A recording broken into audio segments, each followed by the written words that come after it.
Hello and welcome to our Thursday edition of Ball presented by SportsMap Elite. My name is Dalton Brown. I am here with BC, and we are ready to run through all of the games on Thursday's slate. We've got some early starters today. First couple games start up in about 17 minutes here at 12:35 Eastern, 11:35 Central. So we are ready to dive right in. We're going to go through the games in rotation order. We're going to walk through what lines we're looking at on those games and talk a little bit about each one. BC and I both have some notes to go through, some bets to get to. So looking forward to diving right in. We'll start with the first game of the day. That's going to be 9:01 San Diego Padres versus 9:02 Cincinnati Reds. That's a 12:35 Eastern local time first pitch from Great American Ballpark in Cincinnati. The Padres are right around even money in that one, and the Reds are actually a slight favorite today. The 3-16 Reds are a slight favorite today. Over under 8.5 in that one. Let you kick that one off, BC. What do you got? What's going on today, Dalton? How you doing, man? Pretty good. Pretty good. Good night last night? Yeah, I was out in Cincinnati myself at the Padres Reds game. Had seats right on the dugout for super cheap. It's pretty easy to get in over there right now. I imagine so. Yeah. So I don't want to get too far into our introduction since we are under the gun a little bit to get y'all some picks before at least Brewers Pirates and Padres Reds. So going Reds and Padres, as you saw when you were out there, the Reds offense is still terrible. DFL and bases, RBIs, they're second to last in runs per games. They currently are sporting a minus 47 run diff, which is also DFL in the league. Padres, they kind of seem to be bringing the offense in spurts, 220 average collective, 320 on base, still winning their games. I think they won their last two, 5-0 versus Cincy so far this season. But they have struggled in general against righties. You got Tyler Mahle going tonight. So far, 6.88 ERA, or this afternoon, pardon me. So far, 6.88 ERA, 1.7 whip. So that's not getting it done. The peripherals show that he probably should be better, and he has had a good career against San Diego in 3 starts. He's at a 3.86 ERA, which is it's not good, it's not great, but for this Reds team, I think that's not bad at all. I am going to lean to the Reds, but I like Nick Martinez. He's been bad so far. They lost his last 2, but I think that he's due for a good bounce back progression on this one. I am going to play the Reds and the Padres under 8.5 simply because these offenses just don't impress me. Mahle's due for a positive game out. So is Martinez. I think 8.5 is a bit too high. I would probably not play it any lower than that, but or any higher than that. Pardon me. We got lower than that. Sorry. But, yeah, that's my move. Lean to the Reds, minus 105, and I am going to be playing the Padres and Reds under 8.5 this morning. Yeah, I mean, I think I fall pretty close in line with most of what you've got there. Taking a look at these 2 starting pitchers, to kind of piggyback on what you said with Nick Martinez, the 3 lineups he's faced this year, the Giants, Braves, Dodgers, are all lineups that are, well above average. And now he runs into Cincinnati, who, like you said, they've really struggled, and they're probably a little better built to hit lefties right now, honestly. But my concern with Martinez, 9 walks in his last 9 2/3 innings pitched to go along with 11 hits. That's a whip of well over 2 over his last 2 starts. It's hard to know how much of that's competition, how much of that is just him struggling. I don't think it's unreasonable to expect him to perform a little better today against Cincinnati's lineup. But, Tyler Mahle on the other side, a well above average starter, hasn't looked it this year. Part of the problem with him, similarly, 8 walks in 12 innings pitched, 15 earned runs already, pretty alarming. But this is a guy, San Diego hasn't seen him since 2019. And they hit him pretty well back then, but he's been steadily improving year over year. With this line hovering around Pick'em, it feels like the type of game that the public is going to probably pile on San Diego, and a lot of more pro bettors are going to bump on the Reds. Mm-hmm. I'm staying away. I don't really – I think Mahle is a little bit more likely to bounce back than Nick Martinez, but I just can't bring myself to back the Reds in this spot. San Diego not only has beaten them all 5 times this year, they've covered the run line minus 1.5 all 5 times. And that ballpark is just absolutely dead right now. I mean, we at that game last night, there could not have been more than 7,000 or 8,000 people.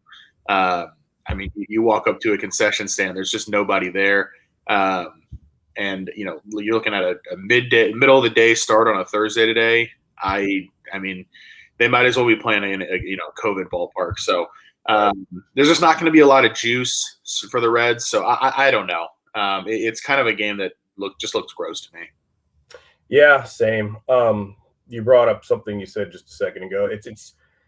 It's going to be a pros versus Joes type thing, and I don't know. I'd like to consider myself on the pro side of that. I do like the Reds. I like any opportunity to get back on the show with you in a few weeks and say, hey, I actually made some money with Cincinnati. So a little bit of motivation on that one as well. But we're good on that one. Let's go ahead and move on. Our next morning game is going to be – say something, bud? No. Oh, sorry. Our next morning game is going to be – get my StreamYard back up here. And we have got the Brewers, game number 903, 904. Brewers are going to be in Pittsburgh. Brewers currently laying minus 170. Pirates are plus 150. The over and under is juiced to the over 7.5. Take it away, bud. Yeah, this is a game that I think if you can get the first 5 at 4, then I like an under a bit. I've seen a lot of 3.5s out there for the first 5 innings. That's a bit low to bet an under. Milwaukee, like San Diego, 5-0 straight up, 5-0 minus 1.5 over Pittsburgh so far this year. Freddie Peralta looked significantly better in his last outing against the Phillies than he did in his first few. Starting to look more like the potential Cy Young candidate some people view him as being coming into this season. He's pitched well against Pittsburgh in his career, 2-1 with a 3.19 ERA and an ERA under 3 at PNC Park. His daytime career ERA is also almost a full run lower than his nighttime career ERA. I think it's a good spot for Peralta to continue to pitch well and kind of move back up the boards. It's kind of tough for me to really back Milwaukee's offense on the road at the same time. I think if you line this game closer to a pick 'em, I'm probably aligning with Milwaukee, but Rick Quintana has not been bad at all for the Pirates. Granted, he's faced the Cubs twice and the Nats once, but Milwaukee's in the bottom third of the league against left-handed pitching and wins in WRC plus. So for me, I think the game probably stays a little quiet early. So like I said, if you can get a first 5 total around 4, then I like that under. But when I last looked at it, it was 3.5. So no play for me there. Gotcha. And I can pull that up real quick and see if it's changed over on our partner book, BetUS. First 5, rotation down. Yeah, I'm seeing 3.5 as well. All right. Well, I mean, I'm with you on Peralta. Hadn't had a good start, kind of settled in his last 2. I mean, he's still got great stuff. I mean, he was just a Cy Young candidate last season. Peripherals look promising. I think it's just kind of rough for him right now. I think he should be the pitcher that we think he's going to be moving forward. He's got great backup. Milwaukee bullpen's been elite so far. Pirates bullpen, for that matter, as well, has also been one of the bright spots for that organization, who's just been awful in starting pitching in the offensive departments. Again, Jose Quintana, like you said, pretty solid. Really limited his hard contact and his barrels from last year. Of course, we're very young into the season. His issues, a ton of free passes, though. The walks are still an issue with him. The Brewers, for what you can say about their offense, like you said, I mean, the split versus righties and lefties is pretty significant. I think that Quintana is probably going to do a pretty good job of keeping the Brew Crew down early and then maybe turning it over to a Pirates bullpen who's probably due for regression, but so far has been pretty good. Peralta's a pitch type breaks up for his curveball slider. He sets it up for the off-speed stuff. He doesn't throw a ton of fastballs. Pirates only seem to be able to hit the fastball. So my lean for this is going to be under 7.5. I think we're looking at, maybe a 2-1, 3-2 type score. It's great value on the Pirates plus 150, but I just can't get there. So if I had to play it, give me the under 7.5. Sounds good. Sounds good. All right. Now I know we're kind of jumping around a little bit because those are 2 early games. Let's go and dive into the 12 o'clock games. And I think Orioles Yankees is going to be next up on the rotation. Is that correct? I've got 905 Colorado, 906 Philadelphia. You are correct. Colorado, Philadelphia, then Marlins, Nationals. I'm way off on that again. All right, number 905, Rockies seeing the Phils, the Rumble Ponies. Phillies laying minus 185 at home. Rockies plus 165. Over and under is sitting at 7.5. Juice minus 115. Take it away, bud. Yeah, this is going to be my strongest play of the day. I'm putting a 2-unit play on Colorado, Philadelphia over 7.5 here. Nice. There are actually some 7s out there now to juice to minus 120 to the over that I've seen, but a couple reasons why. Starting with Zach Wheeler, he was a Cy Young candidate last year, and a lot of people had similar expectations for him coming into 2022. His fastball is down a full 2 miles an hour on average this year.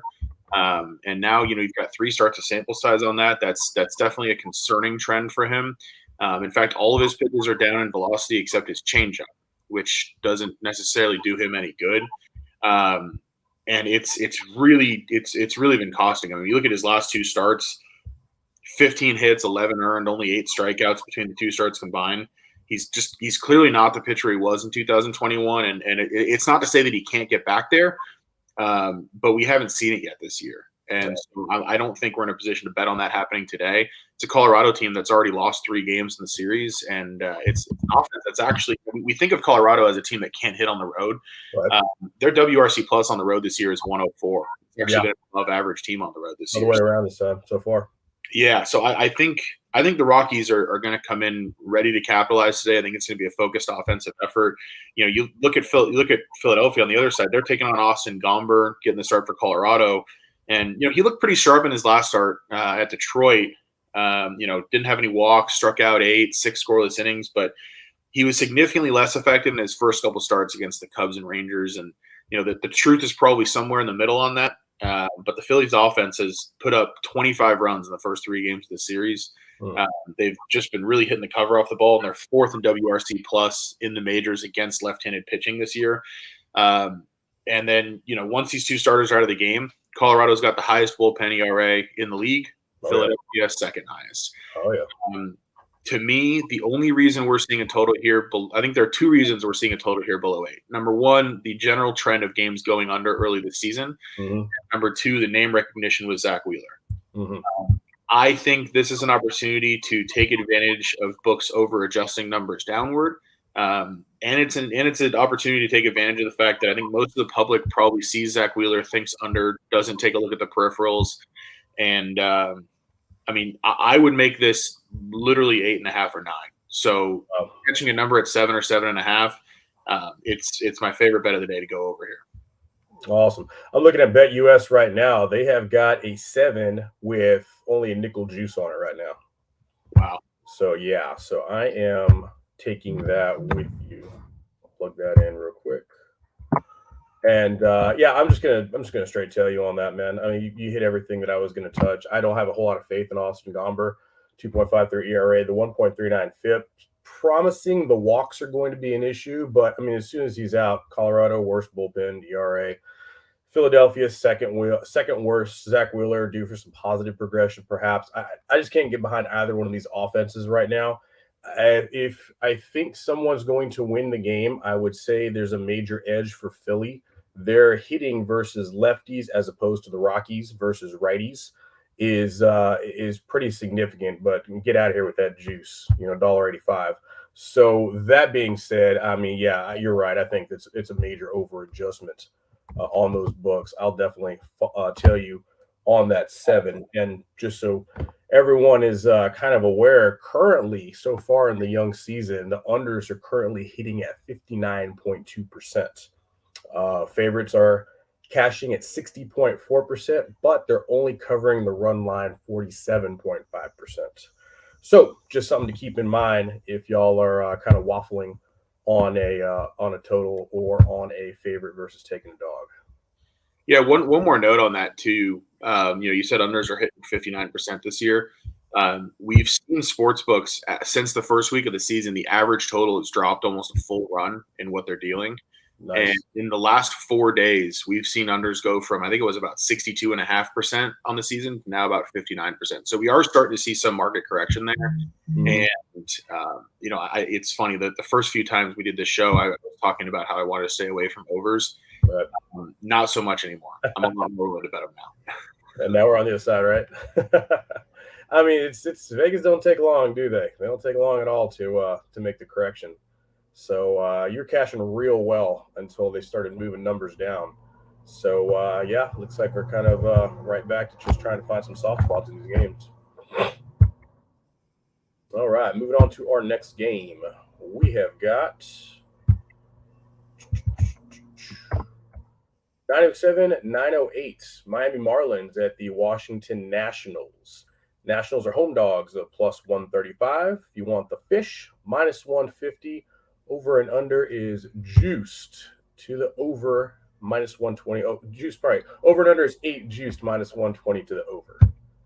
And what did you have on this one, my man? I didn't have a ton on this, honestly. Yeah, I mean, I lean Miami in the first 5 innings on the run line. And part of that is just you look at Patrick Corbin going for Washington. There's a real argument to be made that he is the worst starting pitcher in Major League Baseball. His ERA has steadily gone up at least a point. I think now 3 or 4 straight seasons, and now he's an absolute mess. He's allowed 35 base runners in 13 and a third innings of work this year. It's absolutely staggering, and it's been a mix of. Sorry, No worries. Yeah, he really just hasn't been able to get people out, to put it super simply. So I don't know how you can back him or expect him to give up fewer than, I would say, at least 2 or 3 runs in the first 5 innings. That being said, I mean, the Marlins offense is not exactly murderer's row. Sometimes I don't always want to lay that half run with them early on because they can just go quiet at times. Trevor Rogers going for the Marlins, obviously coming off that Rookie of the Year campaign, super talented pitcher. He's a guy whose numbers look worse than they probably should. He had one disastrous outing against Philadelphia where he threw an inning and gave up 7 runs. But you look outside of that, 5 innings, 2 earned on the road at San Francisco, 5 shutout innings on the road at Atlanta. Those are both pretty impressive outings. Makes me a little more willing to throw out the absolutely awful outing he had against Philadelphia. That it feels more like the outlier than the rule to me. Last year the Nationals got to him a little bit. They put up 10 earned runs on him in 18 innings pitched, but it's a super different Nationals lineup now. It's a team that's 27th against lefties so far in WRC plus, and it's a nice respite for Rogers after facing the offenses that he has so far this season. So I can only look to Miami. It's a fairly strong lean to me. Miami first 5 laying the half run, but not sure if I'm going to play it. Yeah, I mean that seems like the most obvious play. I mean, Patrick Corbin has been batting practice for pretty much everyone every season. Currently sitting on 11.2 ERA. Opponents are batting the collective 381 against him. He's only gone to the 4th inning once so far this season. I mean, he's still averaging a strikeout per inning, so it's not like he's just out there just lobbing BP or anything like that. It's kind of a field play on this one because if you recall last week we took a field play on the Tigers not being swept by the Yankees and we cashed a nice plus 155 on that one. This kind of feels like a similar situation because Marlins aren't overpowering the middle league in offense. The Nats have some hitters. I mean, they've got some guys in the lineup that can, knock the cover off the ball. They're still mid-20s, so not the worst thing in the world in all offensive categories. I feel like kind of a Nationals offensive breakout could be on the horizon. They're losers of 7 straight. They haven't scored more than 3 runs in any of those games. They've been swept twice in a row now in the series. If they lose today, this would be their 3rd sweep. I don't know, man. It just for some reason it feels like one of those wacky games where the 135 dog cashes. And by the way, that's a low number too. I haven't seen. When was the last time you saw the Nationals without the race on the mound laying more than getting more than $1.50 price? That's a little fishy right there as well. So it's not going to be a play for me, but I just think that something crazy is going to happen. Nationals money line plus 135 might be the move. Okay. I love when I have those feel plays. I can't actually explain it. It's just one of those things you've been watching long enough. You're like, some shit's gonna go down. Just watch. All right, moving on. Whoops, that's the wrong one. So I've got 909. Yeah, go ahead and take it, Dalton. I'm sorry, my computer's acting funky. Yeah, no worries. Next game we've got 909 Chicago Cubs at 910 Atlanta Braves. This is a game between Drew Smiley, the former Brave, and Kyle Wright. Cubs currently sitting at plus 150 on the road. Braves laying minus 180 at home. Over under 8.5. Braves run line minus 1.5 will get you plus 110 as of right now. I'll go ahead and let you kick that one off. Yeah, so Cubs and Braves. I'm actually feeling pretty strong about this one. Would you mind checking that weather for me? I haven't looked at it in 15 minutes, but I think it's going to be helping out our environment, our hitting environment today. Both of the teams, as everyone knows, are hitting very, very well. Cubs might be one of the bigger surprises out of the National. They currently own the best batting average, runs per games in the majors. Braves are 10 and 15 respectively. Both teams are slugging fourth and eighth best in the league as well. So, I mean, the offensive there, the sticks have been hot for both teams. Smiley, he's good. He's good. Been around the league for a minute now. He was tagged up pretty good in his last outing against Pirates offense. That's very good. 4 earned on 6 innings pitched, or 6 hits on 5 innings pitched.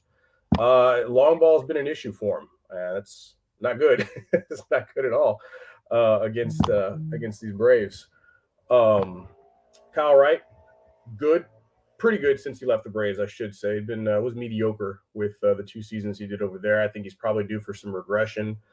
I was checking the box from last night. The Braves used 7 relievers yesterday, 5 of them going an inning or more. The Cubs used 6 relievers, 5 going an inning or more there. You got a getaway game situation for the Braves. They head out for a 7-game road trip, and the Cubs finish up their long stint at American Family Field. They got 3 more on the road after this one. I think we got a great environment. I think we've got 2 very gettable pitchers and 2 really strong offenses with depleted bullpens. So, I mean, I like the over. I'm getting pretty good juice on it too. Over 8.5 minus 105 is what I played this morning. What you think? Well, I am not seeing it the way you are on this one. So the weather we've got here, I'm showing 77 degrees, clear, wind blowing in at about 7 miles an hour from center. Okay. So nothing terribly significant, warm day down there in Atlanta. I am actually on the first 5 under 4.5 here is one of my plays for today. Drew Smiley obviously returning to Atlanta. The Braves have hit lefties fairly well. And Drew Smiley has thrown 10 of his 14 innings so far this year against Pittsburgh. So I think there's a case to be made for the Braves. But, I think he's a guy that has looked pretty good early on and I think can maybe fool Atlanta once through the order. I think if this first 5 under 4.5 bet loses, I think it's one where Atlanta goes up 4-1, 5-0, 6-0, something like that. Mm-hmm. The reason I'm making the play is Kyle Wright. He's come on the scene and been absolutely phenomenal for Atlanta this year. And from the bits I've watched, I'm pretty bought in.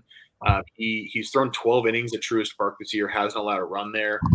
He's only walked 2 batters in 17 innings this year. These 2 pitchers on the season have combined for 4 walks. So you're going to have 2 guys in the zone. 2 guys that have been really good at missing bats so far this season. This is one where, I think you get a little bit of sluggishness early. I think that the big reason that we separate on this one is I'm really high on Kyle Wright. Right. I think Smiley's going to be in the zone, and I think if the Braves could, I could see a couple solo homers early, but I think this game stays under in the first 5. I'm taking the whole game over, so we can have 2 strong outings by the starters, and then after that, what's left of the bullpens can go in there and drag the gas can out there and light the rest of the game up. Works for me. Yeah, so no reason we still can't cash on that one. But yeah, let's see. Any disagreement that you and I have on this show is always about what we predict starting pitcher performance is going to be. I think you and I are always right in line as far as predicting offenses and figuring out what bullpens are going to do in situationals, and it's been cashing us a lot of money. But yeah, which is it's really not a body of work right now for a lot of these pitchers, especially with the shortened spring training season. So as we collect more data points, we tighten that up, then I think we're going to do real well this season.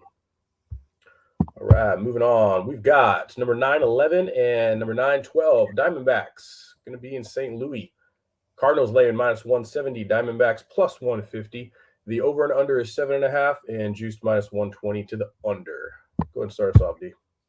Yeah, this is just not a game I want any part of from a betting perspective. I think the Diamondbacks, there's some potential for a little bit of a letdown here. You take 2 of 3 at home against the Dodgers. That's a huge deal for them. They hadn't beaten the Dodgers in a series, I think their last 9 or 10 tries. So, that's a huge series for them. Their 2 best pitchers went out and performed fairly well in that series. Now you fly halfway across the country to St. Louis with Humberto Castellanos on the mound, who is fine but unspectacular. The Cardinals faced him for 2 innings last year, scored a couple runs. Don't know how useful that really is, but I think you look at Arizona. What's intriguing about them is that their bullpen was absolutely lights out against the Dodgers, and that could be something to watch going forward. Castellanos' last outing, 69 pitches, so he's probably going to be capped around 75 or 80 here. So that bullpen will have to work quite a bit more tonight. Dakota Hudson for St. Louis was lights out against Cincinnati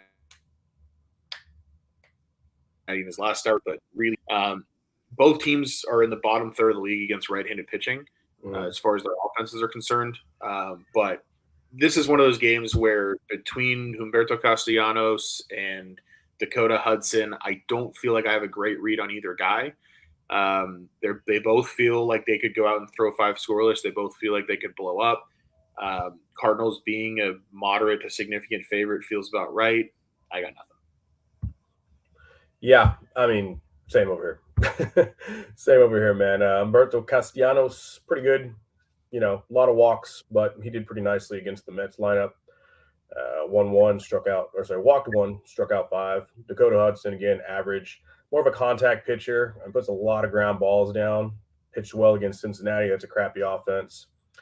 I should have let off so I could rub it in your face that the Snakes took 2 out of 3 from your Dodgers. But the Cards are also coming in losers of the Mets series as well. I don't have a feel on this game, man. Honestly, I might not even watch this game, to be honest. I got nothing on this. That's 2 pitchers who probably aren't going to be bet for or bet against, and just situational.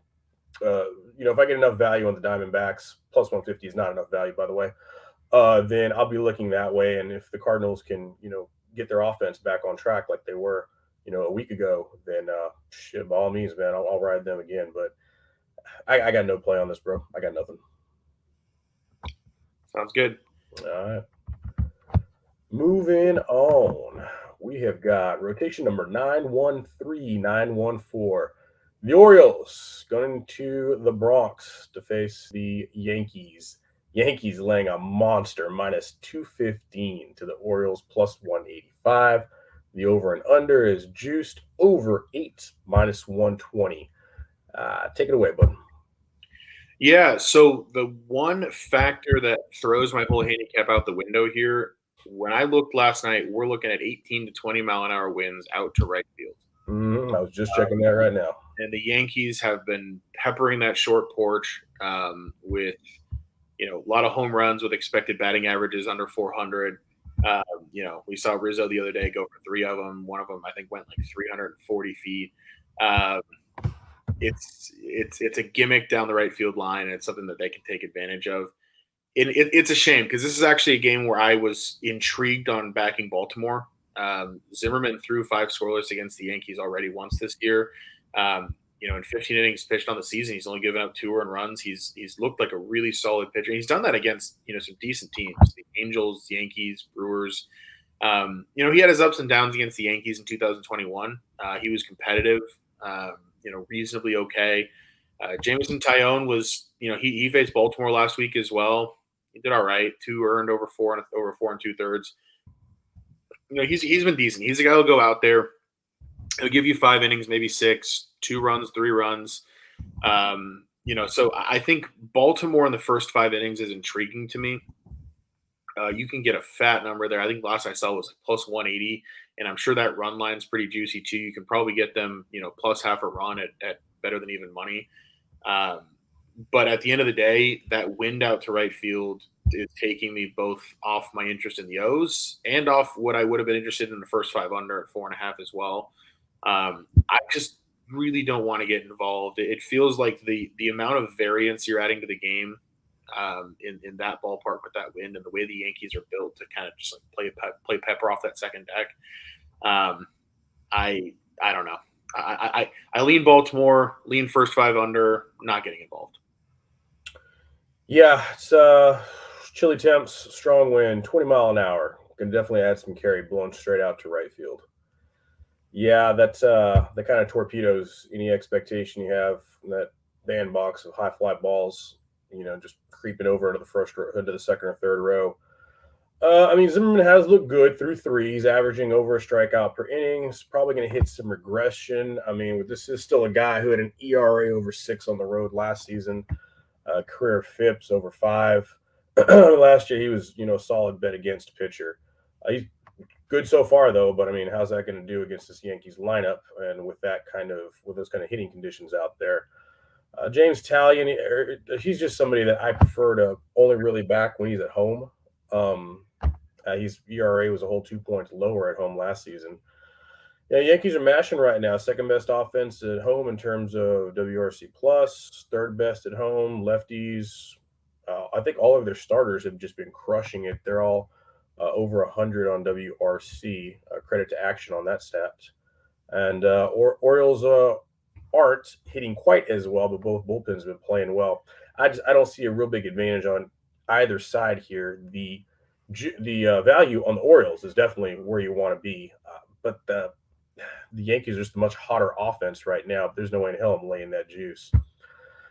I might be looking at an in-game play on this. I don't advocate in-game playing on Major League Baseball. It's not like basketball or football for that matter.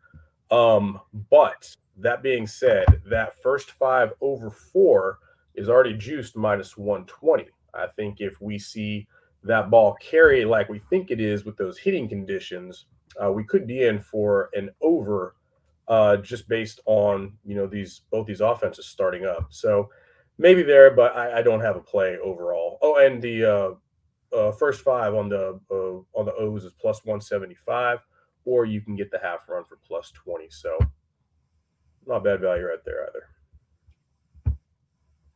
Sounds good. I think we have 2 more games that are starting up in about 20 minutes. I think Rays, Mariners, and Tigers, Twins, if I've got that right. Right. Yeah. Well, that's right. 9:15, 9:16, 9:17, 9:18. Yeah, that's correct. Moving on. Excuse me. 9:15, 9:16. Seattle Mariners going to play the Tampa Bay Rays. Rays laying minus 150. The Mariners plus 135. And the over and under is set at 7.5. Over is juiced minus 120. Yeah, you know what? I'm going to start this one off, man. It's very peculiar. This might be another instance of that over adjustment we were talking about with the Vegas set. And flexing, it's going to be a getaway game for the Mariners. They're heading to Miami next. Flexing, he's been solid. He's been good. He was a bet on pitcher after the All-Star break last season when the Mariners looked like they were going to compete for the AL West. Do you know what happened with Marco Gonzalez yesterday? I only caught the highlight, but he got yanked after 1 inning. He only gave up 1 hit, 1 earned, and walked a guy. Yeah, he took a line drive off the wrist. Is that what happened? Yeah. How did that end up in the highlight? Anyway. Well, that was definitely a bullpen game yesterday, though. And now it's a bullpen game ahead of a getaway game. So they need Flexen to go deep in this particular game. Everyone knows he is largely a fly ball pitcher. So that is a source of concern against his Rays team, who's also going to go with the bullpen game. Mostly, I would say it's mostly a bullpen game. Would you agree on Tampa side? I am about 80% certain Corey Kluber is going to be following Jeffrey Springs. I think they're. Oh, really? I saw something on that, but I did not get it solidified. Yeah, I don't feel 100% on it, but I'm about 80% certain based on kind of reading tea leaves on it because Kluber was originally scheduled as the starter, and then they brought in Springs, and I think they're doing that. They want to get after a couple of these Mariners lefties at the top of the lineup, J.P. Crawford, Jesse Winker. They want to kind of cut them off at the knees in the first inning. At least that's my guess at what's going on there. Yeah, I saw Kluber was the scratch, but then I saw that he might end up starting after all. But I had already did my handicap and made my wager last night on that based on Springs and a bullpen game after that. I don't know how that affects anything for me now. I'm still largely leaning over the 7.5. I just think it's an over adjustment. I don't know. Kluber really throws a wrench in the machine there. I'll pass it off to you. What do you think? What do you think of Kluber's effect on that ball game now? If he comes in, mid third, mid fourth, somewhere around there. Yeah, I think Kluber is a solidly above average starting pitcher, and probably not a whole lot more or less than that. He struggled against Boston in his last outing, but it looked pretty good before then. Seattle is 6th in the league in WRC plus against right-handed pitching, which again I think is part of why they want to go to the opener with Springs. In the very beginning of that game. To me, the most interesting part of this game is Chris Flexen. This is a guy whose numbers look pretty good. ERA around 3.5, but I think he is more than anyone in baseball getting by on smoke and mirrors. If you take a closer look at his baseball savant page, he is in the bottom 20% of MLB pitchers in exit velocity against, hard hit percentage, expected ERA, expected batting average, expected slugging percentage, barrel percentage, K percentage, and whiff percentage. This is a guy who is doing a good job of avoiding walks and doing a good job of his very hittable pitches not being hit as far as they should. I think he's due for big regression, and I think it comes today. I'm actually, it's funny, as we've been discussing this game, I'm adding it. First 5 innings, Rays, I'm going to lay the half run. They can get that right around minus 105, minus 110. When I handicapped this game last night, I had Tampa at minus 130, showing them at minus 150 now. I think that's real money coming in on Tampa, and I think it's for a good reason. So I am going to take the Rays the first 5 innings on the run line. This regression's coming for Flexen, and I don't know. I don't want to dump on the guy, but I think that's what's going to happen here. And I think Springs will come in. He'll be effective for an inning. I think Kluber will be effective enough, and I think Tampa will jump out to a lead. Yeah, I'll tell you on that. What do you think of my over? You think my over still in play now at that point? Even if Kluber comes in and gives us 3 or 4? Yeah, I would probably make it 8, so I'd lean over. Yeah. If you force me to play the total, I'd play the over. Yeah, never mind. I got good juice last night, so it's $1.20 now. But I'm comfortable with it. You're right. This thing, if it does go over, it'll be 8 or 9 runs maybe, because of the Kluber addition. Now they've got a proven veteran to go in there and pitch a few solid ones. So that does concern me. But and the Rays are probably going to have to get me over this total. They're going to have to do all the heavy lifting, I think, with Flexen on the mound. I think you are right though. That first 5 is probably a better way to attack that. And if you lay that half run in the first 5, it's a 110 juice. Yeah, and I'll say this too. There's a chance you're right about the bullpen game. I'm sort of just reading the tea leaves on it being Kluber. This is the problem with betting the Rays, right? You don't know what they're going to do. Very unpredictable. But their bullpen as of yesterday, I haven't updated the numbers in the last 24 hours, but last time I checked, their bullpen had an ERA of 3.08 on the season. So, they go to it a lot. They trust it. Rays going to a bullpen game doesn't scare me as much as some other teams. And if it is Kluber out there, I feel even better about it. Awesome. All right. Let's move on. Number 917, number 918. The Detroit Tigers are in the Twin Cities to play the Twinkies. Minus 140 home favorites. The Tigers are plus 125 dogs. The over and under is set at 7. Take it away, B. Yeah, this is a really interesting matchup of 2 young starting pitchers that look really good in the early going this year. When I first looked at the matchup, I wanted to bet first 5 innings under. The number I saw there was 3.5. So if I can get a 4, I'll be on the first 5 innings under. At 3.5, I'm not playing it. I think the Twins as a small favorite probably makes sense, but if you can get Minnesota, if you can get Detroit in the first 5 innings at more than plus 125, plus 130, I think it's worth a look. Tarek Skubal has been excellent. He hasn't allowed a run in 11 and 2/3 innings, and that includes the start against Colorado, who hits lefties a lot better than they hit righties. The Twins did push across 12 runs against him in 14 innings of work last year, so there's a little bit of bad juju there for him, but. Minnesota's only been average against lefties this year, but they're better built to hit lefties than they are righties. You look down that lineup: Correa, Urshela, Buxton, Sano. These are all big right-handed boppers. The catcher Jeffers, Gary Sanchez. These are all guys who would rather take on a lefty. So, it's hard for me to go against the Twins when they're facing a lefty. But I said the same thing against Colorado when they were facing Tarek Skubal, and he handled them perfectly fine. So I'm starting to think Skubal might just be a guy to buy in on a little bit. I feel that way a bit with Bailey Ober too, though. He struggled in his first start of the season, but in his last 11 innings pitched, he's only allowed 1 run, and that's against the White Sox and Red Sox. So it's not like he's gone out there and done this against the Pirates. These are just 2 guys that are pitching really well. I think it should still be pretty chilly in Minnesota today. Kind of a sleepy crowd. I think the first 5 innings under at 4 is probably something I'd play, but probably not at 3.5. And I think Detroit gets tempting if you can catch them at plus 130 or so.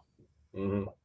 On the weather side, it's supposed to storm its ass off tonight. Luckily, they're getting an early start today, so they could be playing in a sprinkle, possibly.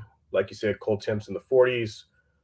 Significant wind, right to center, 10 to 15 mile an hour. So, not optimal conditions. Do we know if your hero Buxton's playing today?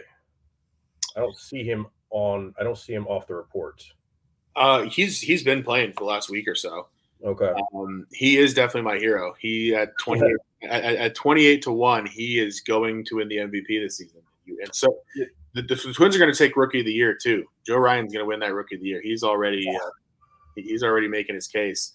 Yeah, I'm not going to fight you on that one. I already went back and forth with you last week or a couple weeks ago about Buxton. He's got to stay healthy, man. I mean, I think if for me that's the one factor I'm worried about, and it's not something that I can control. But I'll put it this way: if Buxton was 5 to win MVP, I wouldn't be playing it. But at 28 to 1, I'm willing to take injury risk because I think if he is out there healthy, he should probably be closer to 5 to 1.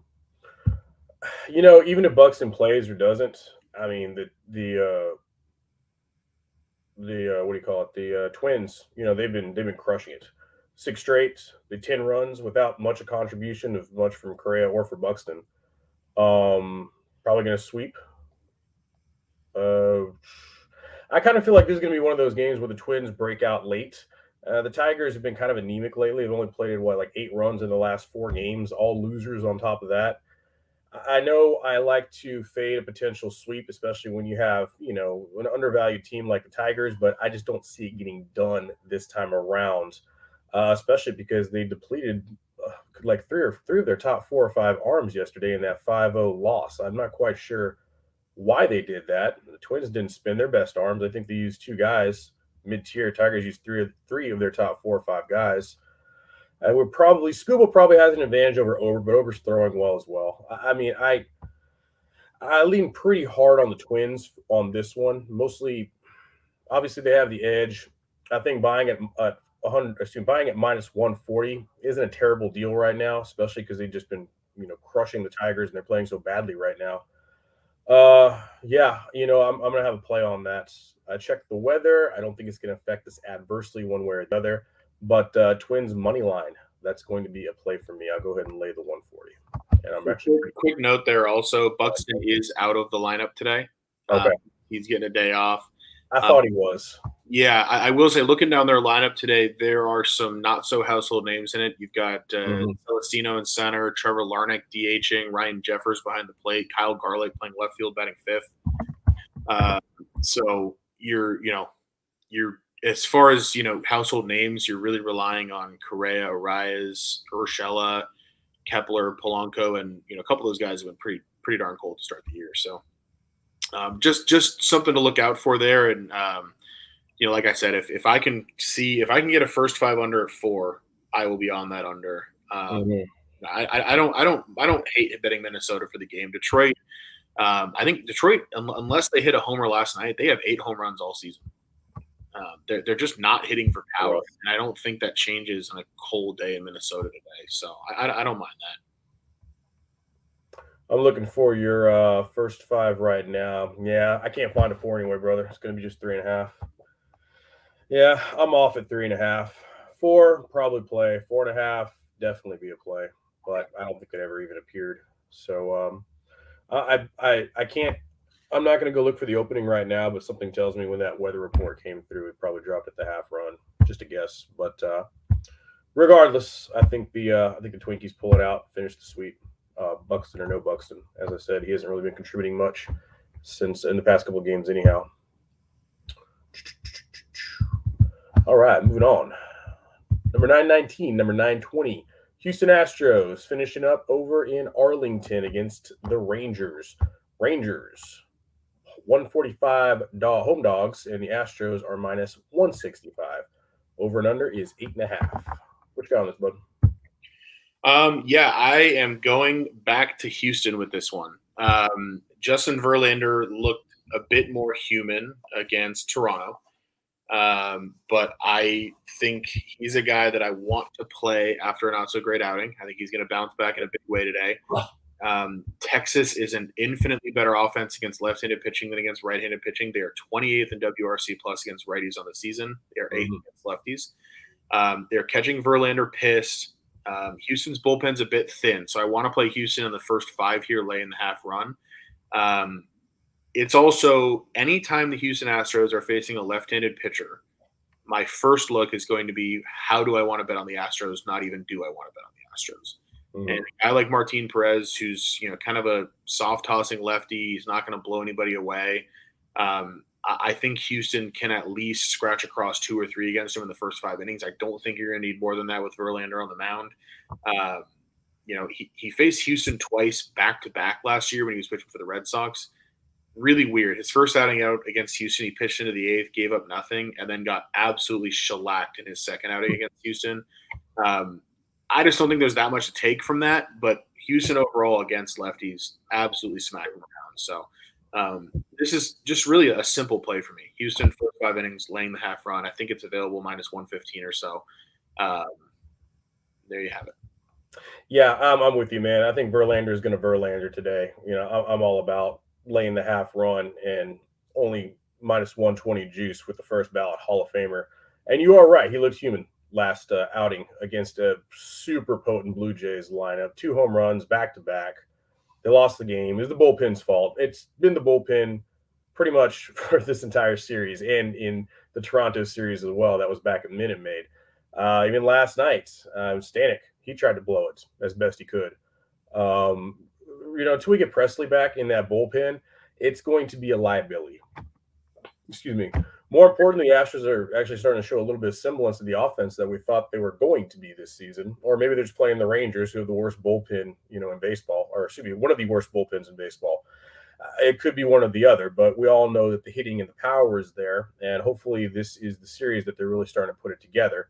Martin Perez is a pretty good pitcher, 3.86 ERA. He strikes out quite a few, 12 so far this season. But the Astros are also striking out, one of the least struck out teams in baseball still, and they were the least team struck out all of last season too. I'm with you, man. That's going to be a strong play for me as well. Astros first 5 minus 1.5, and I'm going to get a little proppy on this one too. Give me Verlander under 2.5 earned runs, and it's got a little bit of juice on it, minus 140. But I think he comes out there, like you said, pissed off, and he just mows them down this afternoon. Yeah, I like it. Yes, sir. Now, Dalton, I'm going to let you take this one and lead off, Okay. Yeah. Next game we've and I will be back with you in just one moment. sure. Yeah, next game we've got 9:21 Kansas City Royals, 9:22 Chicago White Sox playing in Chicago today. Royals are plus 151 on the money line. White Sox laying minus 171. I'm showing a total of 7 juice to the under. Brad Keller going for Kansas City against Michael Kopech for the White Sox. I'll start with Kopech. He's been absolutely lights out. Guy throws a zillion miles an hour from the right side. 12 straight scoreless innings pitched coming into this one. The totals in this game, I think, are rightfully minuscule and rightfully juiced to the unders. I would love to play a first 5 under. I'm not getting 4 runs, and I don't like playing those at 3.5. So, going to stay away. The first 5 innings of the game. Look, I think there's probably value in the money line on Kansas City and on the run line on Kansas City. Brad Keller, 0-2, but he's pitched to an ERA around 2.5. The White Sox offense is not playing very well over the last little bit. They are 29th this season against right-handed pitching. One of the worst teams in baseball in that split. Keller in his career has seen the White Sox a ton, 5-5 with an ERA around 3.5. So he's pitched fairly well, but ERA over 5 on the road at Chicago. I think this is one where the value in the numbers probably on Kansas City, but I cannot bring myself to play the Royals, not against Michael Kopech with the way he's throwing. So pure stay away from me unless this total rises for whatever reason, in which case I will be on the under.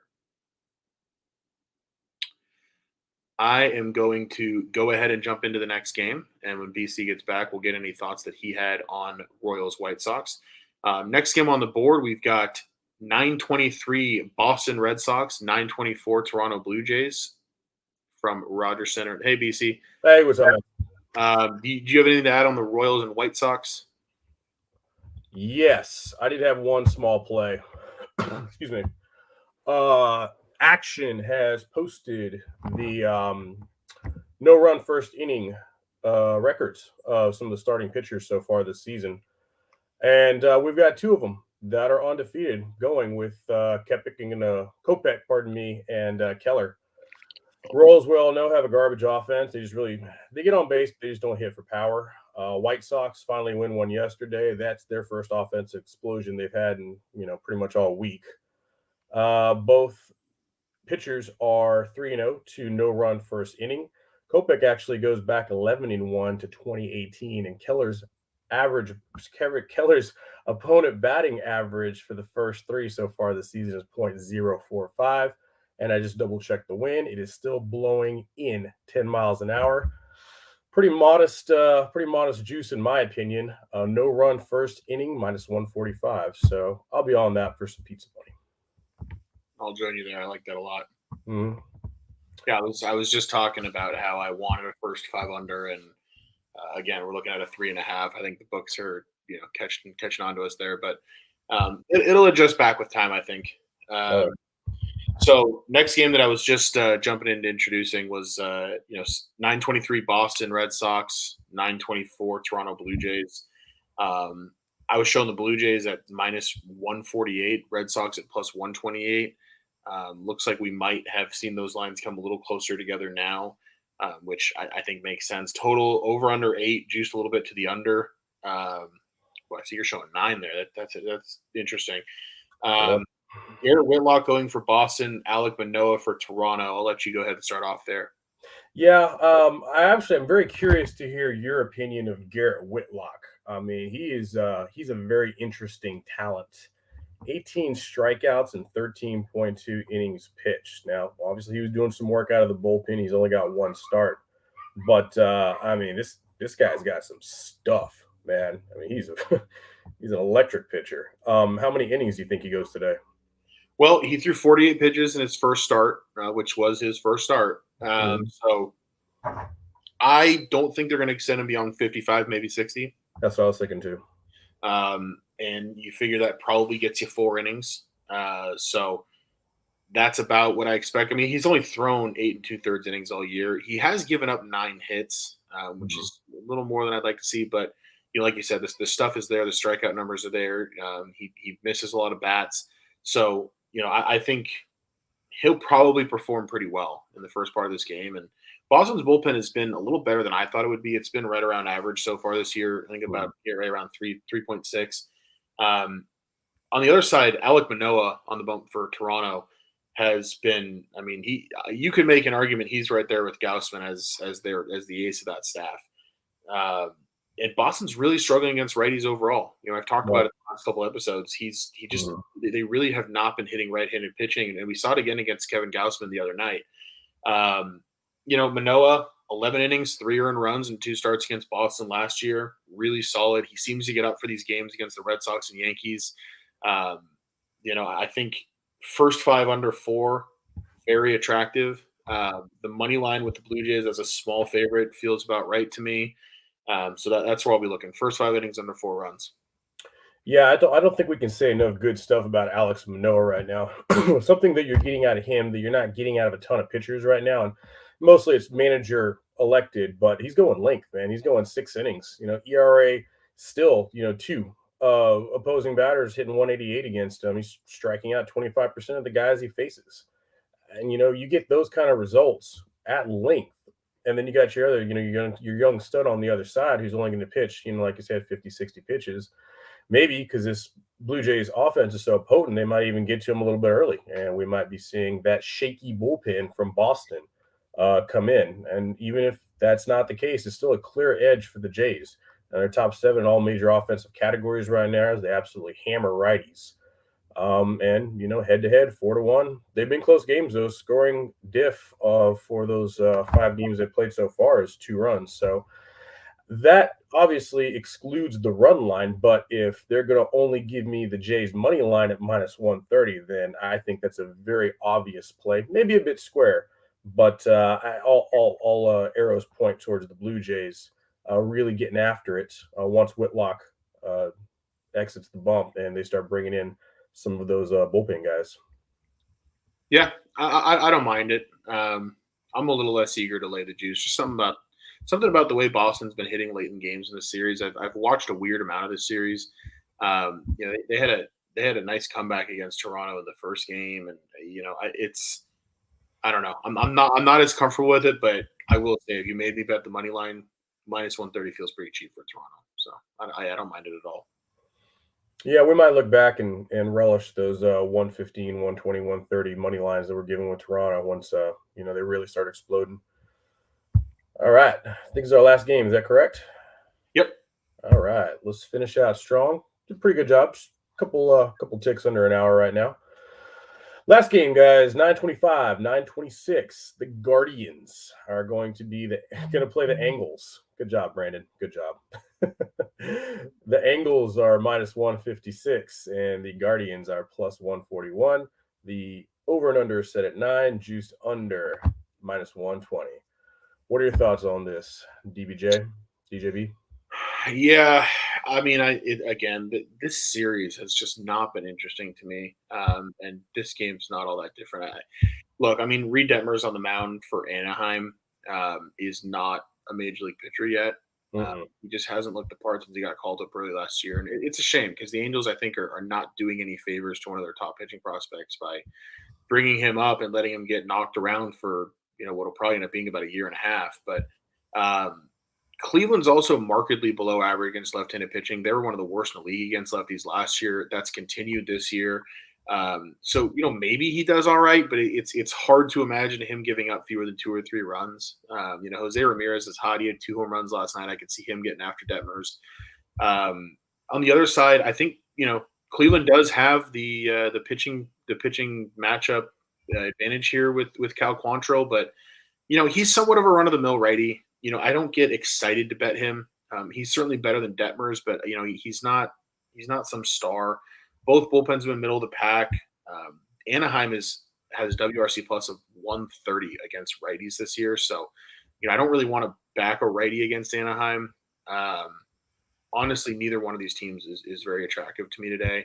The Angels might be a bigger favorite than they should be, especially trying to close out a sweep. I think, if I had to play it, I'd probably take Cleveland on the first 5 run line, but um, I've bet Cleveland every game this series so far in varying capacities. They've done nothing but burn me. Um, I don't want to watch this game. I don't want to bet. I think today is the day you get your money back, Dalton.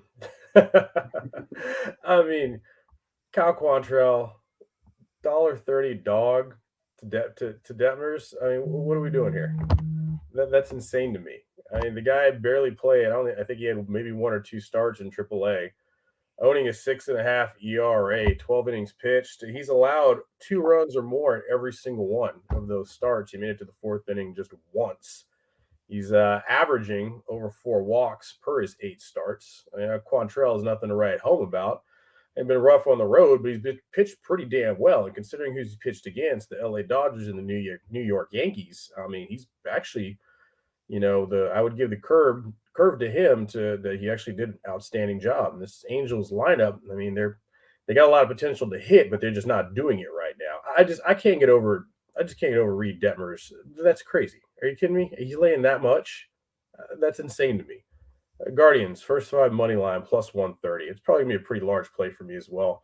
And I'll take the value on the Guardians as well for the full game plus 140. That'll be a much smaller play. I don't have anything more than that. I mean, I'm going to keep fading Denver's until he gives me a reason not to. But to your point, he will probably be an ace sometime in the future. But the Angels have just completely mismanaged him. I mean, they might have ruined him for all we know. Just hurrying his development, and it's unfortunate, but we're going to make some money off of it. I do hope he turns into the pitcher with the potential that he has, because he's a damn good pitcher. He's just getting eaten alive out there right now. A lot more development needed, but like I said, in the meantime, we'll make some money off of him. So Guardians first 5 money line plus 130 and the Guardians money line plus 140. I am all over that. Sounds good. Yes, sir. All right. Now, I'm going to go ahead and put up my best bets. This is going to be way too many bets. Way too many bets. But I had way too many bets yesterday, and I went. Oh, where did I go? 3, 4, 5. I went 6 and 2 for over 8 units. So that was a good day. Save. All right. So that's my stuff right there. You guys can also catch it over at SportsMapElite.com. And Dalton, your stuff. Do you want to add anything to your best bets today? Yeah, I will. I am. I'm just kind of tallying them up right now. Okay. Can you post your own banner? Absolutely. Yeah. Okay, great. Perfect. I was going to try and put your stuff up. You can. I don't want to jack any of your stuff up. Make everybody upset. Yeah, go ahead and type those in. Big old Orioles, Diamondbacks, Nationals parlay. I mean, that would certainly pay well. That's a lottery ticket, my friend. Yeah, a couple of these have already started. Right. Yeah, I know. They're already up at the site. At least they should have been up at the site. That might have been a boo-boo on my part. But if you jumped into the show early with us, then you got that action before they pitched, before the first pitch. So hopefully some people took advantage of that.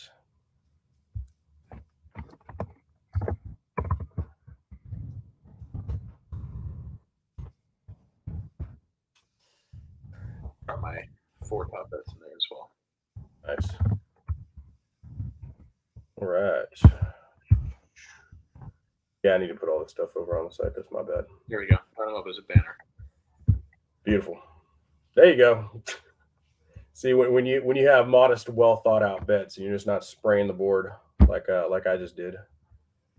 That's okay though. It's been working out for me so far. Spraying the board works sometimes. I had 9 plays Tuesday. They went 7 and 2, so it's not always the worst thing. Beautiful. Yeah, my previous to the 6 and 2 day yesterday, I've been middling. I think the Wednesday. Yesterday was Wednesday. Tuesday, I think I lost a half unit. Monday, I think I won like a unit and a half. I mean, just middling meh days. Sunday, I've decided I'm not gambling on baseball anymore because it just eats my lunch. I was looking at my last year's numbers. Sunday was just atrocious for me, and that's a really weird day to bet baseball. There's so much wackiness happens on Sundays to conclude, series weeks, and everybody getting back home, everybody getting ready to fly out the next day for Monday series. a lot of day games after, usually a fair amount of Saturday night games. So it's just madness. And I know I shouldn't have, but won't be happening again. Fair enough. Yeah. All right, my man. Well, I think that's going to conclude our show for today. You have anything else you want to add before we head out for the weekend? Nope. All good. Awesome. Well, thank y'all very much for joining us. We will be back next Tuesday, approximately 2 p.m. If y'all want to catch any of our action for the weekend, please go to sportsmapelite.com. $19.99 gets you full access to me, Dalton, Fred Fowler, Alexandra, Joe Spano, Chris Dell. He's just crushing it right now. Addison, Colin, all those guys making a ton of money right now on the site. So hopefully we'll catch y'all over there, and y'all have a great weekend. Good luck today.